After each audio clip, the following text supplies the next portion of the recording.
Who's kidding? We're not. Okay. Actually, so who was doing the summary then? I am. Okay. And then, is everyone good meeting next week then at Tuesday at 1? Could we meet earlier? Yeah, what time? An hour earlier? Is that good? Yeah, I'm fine I with could do that. that. Yeah. Okay. So like Tuesday at 12.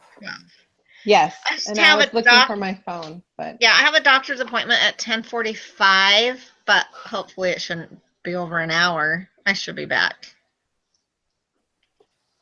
okay. Well, we could even make it half an hour earlier than we normally meet. We can still go for noon.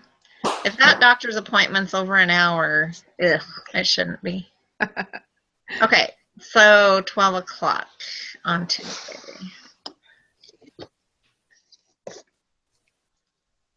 Okay.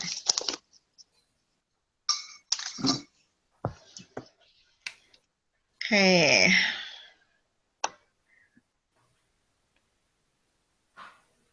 So I really liked this chapter. I felt like I understood it. Did you guys? Me Yeah. too.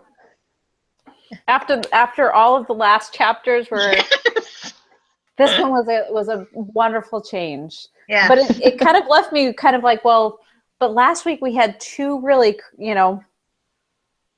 crazy chapters and the test. So I was like, well, this is like Okay, last week I was ready to die because I did my practicum 2 nights last week, and then so I didn't even hit any of my other classes really until Thursday, and I knew he always puts the lessons off till Saturday when they're due, so I wasn't too worried about this one. But then Thursday I got on and I'm like, oh, I've got 2 chapters, 2 quizzes, and a test, and I thought I was gonna die. But I survived. It was good. It's fine. this one is much, much better. And I kind of laughed when I opened it up, and that very, very first part talked about the elections and the polls that were done. And that's kind of the whole thing that I was looking at with this election and how off they were with the polls. And everybody was kind of reporting things, wrong, but then realizing that the reason that is because the way they run those polls is through landlines. And so they poll people on their landlines that are listed and easier to get a hold of people. They don't use cell phones. And so I'm like, oh, well, that would make sense why those things were skewed. I think the only ones who really have landlines anymore are the older generation who aren't switching to cell phones. Do you really? Yeah, it's for the telemarketers. Oh. And the people we don't want to have our cell phones. Yeah. we have a landline. We have no phone hooked up to it. That's funny. So it's kind of like we do have one, but I do think that landlines are good for emergencies. Yeah. Because we had an earthquake in '94. Oh yeah. And all the cell towers were all down. Nobody could call out. But way back then, people still had landlines, and so they could call out. The only thing I do need is an actual phone that actually hooks into the line, the jack, and not the cordless phone, because if the power is out, the cordless phone won't work. Yeah. You need one of those retro dials or push button phones, right? Yeah. How do you use this phone, Mom? Well, the good thing is, as long as you have a jack, even though you don't have the service, you can still get 911. That's a free service. Oh, that's nice. So you don't have to have any type of service for that part of the landline. So one thing as I'm looking at my outline here on doing the surveys and all that, I loved it because I saw the connection between my practicum class and what we were learning in this. And I wished I had learned this before I had to write my assessment survey paper, because we had to write one. Catherine, did you already write yours? Yeah, and I did my practicum project last night, and I got feedback, and I'm like, man, now looking back, like I wish my assessment was just a little bit different in some areas, so I can really get a hang of like what they learned and stuff. But you live and you learn. That's a good thing to know since I'm doing my practicum next semester. Yes, so you'll want to keep these notes, because Okay. it would have been really helpful and useful to have known this before. So like especially this chapter? Yes. Okay. The one on the Very good survey, to know. because you have to write your own survey and hand it out after the practicum. You know, that it's really interesting. After like going through this, I started to realize, like, just kind of made lists of different surveys, like the BYU Idaho survey, whenever, like, we have our midterm survey and then the survey that we do after. Oh, yeah. And then I thought about the one thing that always drives me crazy on the ballots, whenever, you know, there's a vote going up, they always use double negatives. It's really, really deceptive to me that you would throw in double negatives for people to try it. I mean, I find myself self-talking in the booth, like, wait, is this what they're asking? Or is this what they're asking? Because I'm trying to figure out that double negative, but I'm sure they do it to try and, you know, throw it off just a little bit. So you really have to think about it. And then the other thing that I was looking at was the binary forced choice. I see that a lot with like personality tests, where they force you, like you may look at all of these answers and be like, no, but you're forced to actually choose one of those options for some of those tests.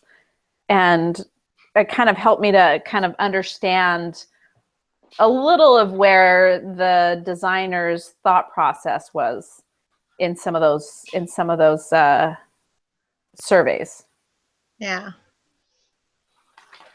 Yeah, for my like self-evaluation, my assessment for my workshop, I did one of those 1 through 5, like either you agree, agree, disagree, you're neutral, something like that. And looking back, I see some people, I ask them, how confident are you in using mindfulness meditation now that you've gone through the workshop?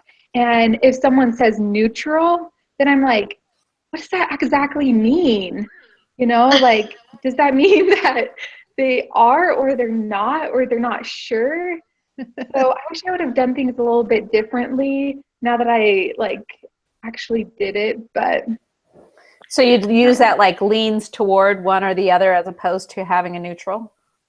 Yeah, I guess so, because I couldn't really tell if like my teaching helped them to become more confident in using that method or not, because it just said neutral. Well, sometimes neutral means I just don't care. Yeah. So it's hard to know. And but then they say like, I learned something. We put neutral on ours. And the way I look at neutral is they're too nice to say that they disagree, because they don't want to be disagreeable. So it's like they're too nice to say disagree, but really they're not going to do anything with it. You know what I mean? Because we did the CBT, which anyway, that's another story. But so the CBT got a lot of like neutrals, like a lot. And I think it's one of those where the information was okay, but you're not probably ever going to use it. Do you know what I mean?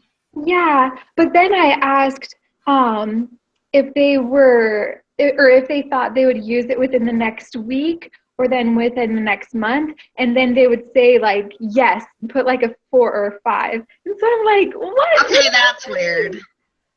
Yeah, or they would say, yes, I learned something new, mindfulness, and I really enjoyed it. Like, yeah, but you're comfortably neutral about it as well, so yeah.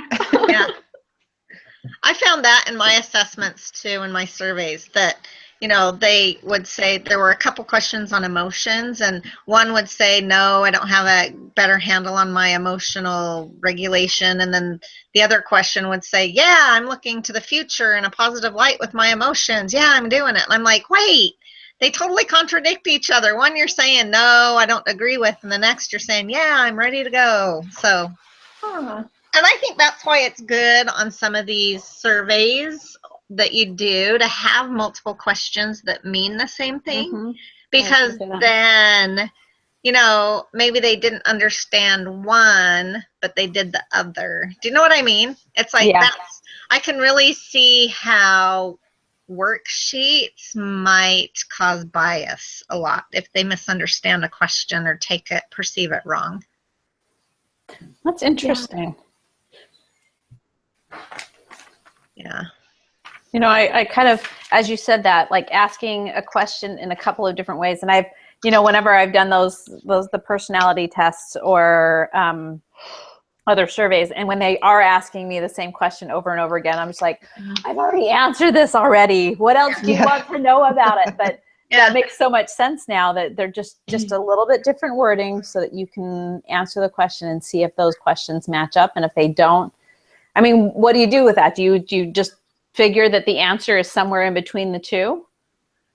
Probably. Or if you have three questions, and they go, two out of three towards one answer, do you take that? I mean, I guess that's kind of where my thought process with that is. I mean, it'd be good to ask the question at least 3 times so you're not left with 2 questions where one's an extreme opposite of the other. But yeah, I don't know how you would do that or how you would read that.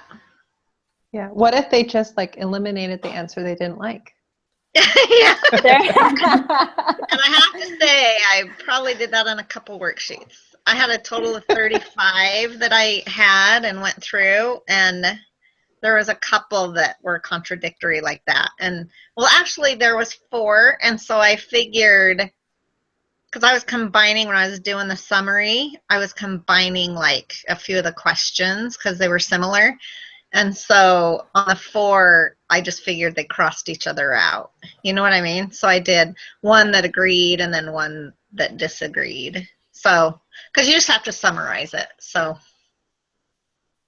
That's interesting. What, Liza, for yours, because you only taught one person, so you weren't doing a workshop. So did you have to do a similar survey of that one person?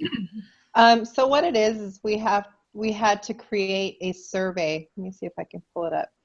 So we create a survey to give to the people that took our class or, whatever it is, their workshop, my lessons. We have a second person that we're teaching, so we're not completely done and we haven't given them the surveys to do yet. But they will each get the survey to, fill out and stuff at the end. That's interesting. I mean, even though you only have the 2 people, you still have to do the survey to kind of get information back. So you had 35 in yours, Tammy? It is? Okay. That's good to know. 35. And then what about you, Catherine? How many did you have in yours? Last night I only had around 10 women show up, and then I don't know. I'll have another workshop in 2 weeks. So. Are you doing it on the same thing? Yeah. So you have the option to change what you've done it on? Kind of continue the workshop, but expand on it, or you can teach the same thing to different people. Interesting. And this is what, I don't know why we always get in the topic of our practicums. Probably because you guys are like the professionals that I'm learning. The classes relate. Yeah, they do relate a lot. And they do. But this is what I found. With the practicum, you can do a 4-hour, you have to teach for 4 hours, and you do have a choice between doing just a 2-hour workshop and teaching it twice, or doing a full 4-hour workshop, having a continuation off of the next. And okay, so first of all, it's why do I want to do all that work for 4 hours? And not that I'm trying to be lazy or anything, but it's a ton of work. It is a lot of work. And then as I went through it and experienced it, I was actually really grateful that I was able to teach it twice, the same thing, because I learned from that first night what I wanted to change and do different going into my second night. And you can implement that. And then you can see, to me, I felt like it was more of a growing process. Whereas if you just teach once for 4 hours, different things, I don't see a lot of growth there. Do you know what I'm saying? Yeah. What I wonder about something with this class, which would really be awesome, kind of learning about these things now with you guys in our psychology class and the research methods, and then moving forward to practicum. It would be awesome to have information from people that have done the practicum in the past and kind of gone through and just said, you know what, these are the things that I've learned. Just like, we see in the research, when somebody's done research and they say, well, this is what I've learned from this research. And then we can take that and kind of understand more of what's being, I don't want to say desirable in teaching the workshop, but understanding, like not coming into the class feeling lost. I feel like I have a lot more information going into the practicum because we've gone through this class and I've gotten your points of view.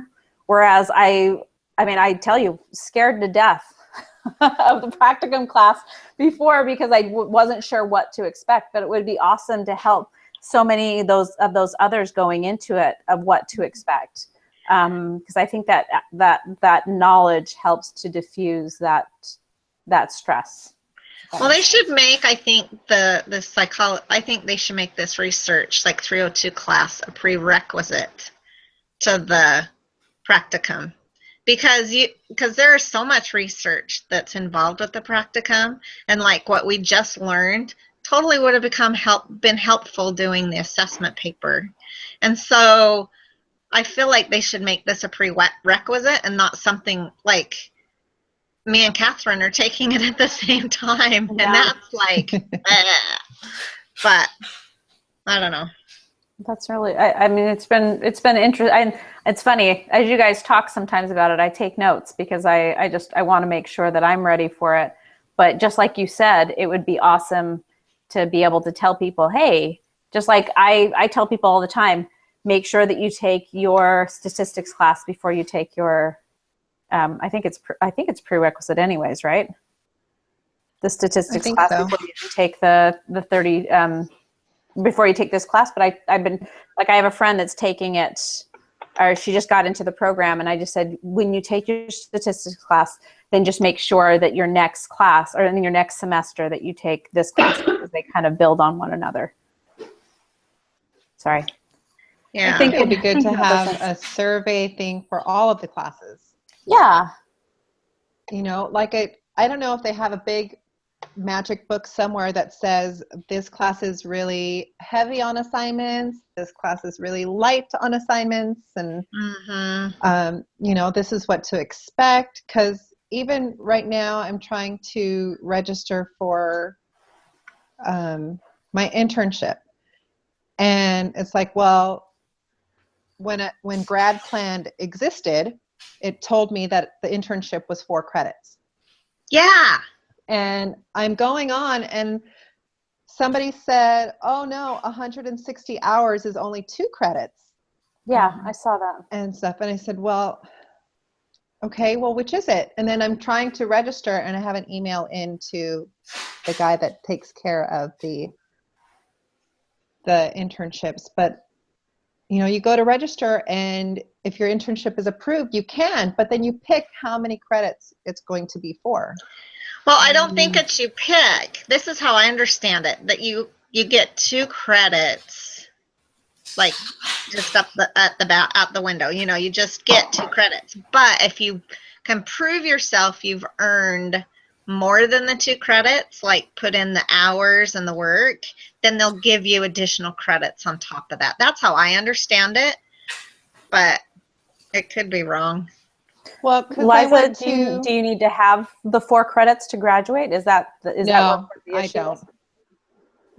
No, I just let's see. So I went into add drop classes, made sure I'm not a robot. That always cracks me up. A robot can mark an X in a box. So Yes, they can put that little R there. So I go on and it tells me now that I can register for it. So I add the class, and now it says variable credit course. So it says this is a variable credit course. You must just indicate the number of credit hours you would like to take it. You would like to take it before registering. oh, And then it says credit hours, and then let me see if I can make my Screen thing share. go the other way. I don't remember seeing that on mine. So let me see. Interesting. Anyway, so it has the option. It says 2.0 to 4.0. Mine did not Interesting. say that. I'm signed Okay, up well- for it, and mine didn't do that. Interesting.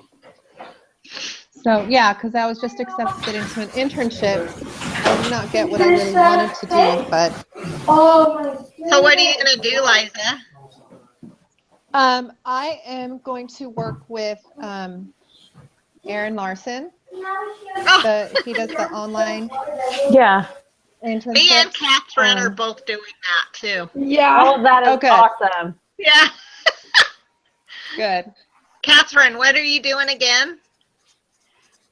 He just said that I'd be working on the curriculum, like making changes to it. The curriculum, like Huh. what they're teaching online, I guess. Oh man, But I Catherine, don't really know. you're the one that's going to shape the rest of like those coming in. Oh yeah. I envy you. Liza, what are you doing? I have no idea. Oh, he didn't tell She's you like, I'm what still you're trying to doing? register. No, so I sent an email out because I really wanted to work with the schools out here and be in the school system. But everybody's that I've talked to and stuff, they're like, oh no, it won't work for your major. And so I would try, and I'm like, really? Could we try? But I don't think anybody wants to try and go through the paperwork and do all the stuff, though I don't think it's really that intensive. Yeah. So yeah, no, I got the email back from Aaron on Saturday, and he said, yep, here's all the information you need. Well, what did you just email him? I mean, like, how did you get a hold of him? I did. So I emailed him. I emailed a few other people. So one other company came back and said that they did have additional they had another internship, required a resume and a sample of my writing, which I would have sent them if I had the time. Anyway, so for Aaron, I just introduced myself. I told him that I was a student at BYU, Idaho, and what my major was, and that I was looking for an internship. And, then I just said, I've got 5 kids. I've been married for 17 years. I'm hoping you have a need for online intern. And then I said I'd love to start for winter semester, January through April. And then, yeah, he just emailed me back. We'd love for you to intern with us. Mm-hmm. Is So I this said, through perfect. is this through the Strengthening Marriage One Date or the Strengthening Marriage? This It's is the Healthy Dibble Marriage Institute. Yeah. And he also works for is it the Dibble Institute? Yeah. Dibble Institute for Marriage Education. Yeah, so he does that. He works for them, but then his own business is called the Healthy Marriage Institute. I think Okay. that's his company's name. So there's 2 different companies you could intern for. But Yeah, I was looking through and I found the one, oh wait, okay, National Healthy Marriage Institute. yeah, that's it. Okay. Now, he has me doing a marriage workshop, putting together a marriage workshop and teaching it and having a dinner with it for people who serve in the community. So wow. firefighters, police officers, teachers. Anyway, we'll see how that goes. I don't know. Like, I didn't ask for another practicum class. But if this is all you're doing for the class, it's not so bad, Yeah. right? Yeah. We'll see. It'll be fun, though. Okay, so we got way off on a tangent. We did. Is there anything else that we need to talk about with chapter 12? Oh, I just think that chapter 12 is awesome. Like you said, it just helps you to figure out how to write up those questionnaires that it sounds like we're going to be using for any type of research. Well, and in my research study, my question, it's all surveys. Like, I'm using 3 of them. But luckily, they're all are already popular, well-used ones. Do you know what I mean? Yeah. And that I found online and that are already done and made up. So, but that's all my study is using surveys. So this chapter really, I liked a lot because that's how my research study is supposed to be. Interesting. Yeah, I liked it because it had the different types of surveys. And so, it would say, okay, we've got the, what was it? The 5, there's 5 something. Where's my outline? It's something really simple and I can't remember it. The 5 scale? Yes, thank you. The disagree, agree, whatever, and stuff. And so you see that a lot. And then, like you talked about the, forced questions. Mm-hmm. And I was reminded of the love language tests and stuff where it's like you have these 2 sentences and you have to pick one. And you sit there and you go, but what if I don't want to pick any? Yep. Yeah. And and stuff. So just the different types of questions. And I did like the principles where it says to keep it short, keep it simple. Yeah. And stuff. And then, there are those other survey people that did not read that one. Yep. Their question is a paragraph long. I can't tell you, after taking this class, I feel a little guilty about it, but I can't tell you how many surveys I stopped mid-survey because I feel like, oh my gosh, this is taking forever. But if they'd clipped a couple of those questions, I'm not quite sure, can't remember all of them that they were asking. They're usually like store surveys, when they're asking about your patronage or something about the call. Just stay on the line for this survey. I'm like, I'll stay on the line and I will give you 10 minutes of my time. But if you're going to keep going on and on, I'm sorry. Well, you're nicer. Sometimes I'll tell them I'll take it and then I hang up during the first question or something. Sister, she works for Vons and she's in the bakery department. And I guess if they get some, if a customer takes their survey, and, they have some rave review about an employee, the employee gets a $20 gift card for the store. Nice. Which is really nice. And my sister's just all like, well, how come? They were surprised she got 2 in 1 week. And so she was all happy about it. And the managers were like, nobody fills out those surveys. And she's like, well, why not? So she went online to check out these surveys. And the survey, I kid you not, she said it was like 10 pages long. It just went on and on and on. And she just thought, I don't know why anybody fills out the surveys. So, I think if they were, surveys were shorter, then it would be, more people would do them. It would be great to do a survey on how many people stop surveys midway because of the length. Would you stop this survey right now if this went on for 10 more pages? Absolutely. There's no neutral on that one. Yeah, it's like the phone surveys. This will only take 2 minutes. 20 minutes later, you are still answering questions. Yeah. So how would you apply surveys to the gospel? Do you think Heavenly Father has surveys? It's like, so, how was your time on the earth? Did you really enjoy the green trees, or should I make them purple next time? Or I think he's pretty much saying, listen, if you don't like the green trees, you make them purple next time. Yeah. Otherwise, just enjoy what you got. Yeah. No, I think it all kind of, for me, goes back to agency. You know, I think it's just this awesome feeling of knowing that what I think, you know, may matter whether I turn the survey off or not. And in some degree, that matters to me. Just knowing that I have a choice. I guess that's why I get really stressed out about those non-binary forced choice ones, like you were saying, Liza, is because I hate being forced to make a choice on something that is not what I would have chosen. I really like the idea and cherish that idea of agency. And so the idea of forcing someone to say something that may not be their own thoughts or words, I think takes that away. Yeah. That's a good one.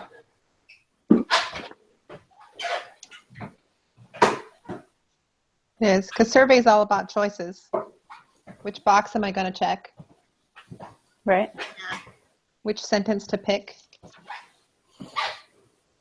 So yeah, that fits very well. Oh, I think we'll be a little more sensitive to when we fill out our final questionnaire surveys for this class. Yeah. And we might be participating in a few more student surveys when they email them to us. That's so true. That's so true. I've started. I got a couple right at the beginning, and then the more that I do, and I didn't do them, you know. And then the more I'm into this class, I've done, I think, 2 already. Because, you know, they need some people to answer. You feel bad for them. See, this is when Yeah. you want to go back. You want to tell somebody who has not taken this test to say, do a study on whether or not people will take a survey after they've taken this class. Yeah. What is the likelihood that you will stay into a survey longer after you have the knowledge of how surveys are run? Yeah. Yep. Yeah, that'd be interesting. Oh, awesome. Okay. Do we need to talk about anything else? Oh, I think we're good. No, if there's no questions, then I think we're good. Not this time. Okay. Thanks for starting this, Catherine. Yeah, thank you. Yeah, for sure.